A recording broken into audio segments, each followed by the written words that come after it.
നിങ്ങൾക്ക് കൈവന്നിരിക്കുന്ന ദൈവകൃപ വ്യർത്ഥമാക്കരുത് എന്ന് അവിടുത്തെ സഹപ്രവർത്തകർ എന്ന നിലയിൽ ഞങ്ങൾ നിങ്ങളോട് അഭ്യർത്ഥിക്കുന്നു. കിട്ടിയത് കളഞ്ഞു കുളിക്കരുതും എന്നുള്ളതാണ് വചനത്തിൻ്റെ അർത്ഥം. കിട്ടിയത് കളഞ്ഞു കുളിക്കുന്ന ഒരു സ്വഭാവം നമ്മളിൽ പലർക്കും ഉണ്ട് എന്നുള്ളതാണ്.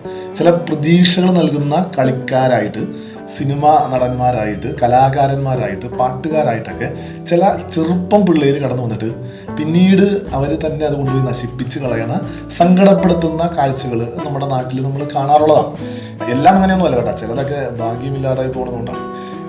അതുപോലെ തന്നെ ലഭിച്ച ചില കാര്യങ്ങൾ ഒരു നല്ല സ്നേഹബന്ധത്തിൽ ചെന്ന് വരുന്നു, അത് വളരെ നല്ല രീതിയിൽ നല്ല ബന്ധം മുമ്പോട്ട് പോകും.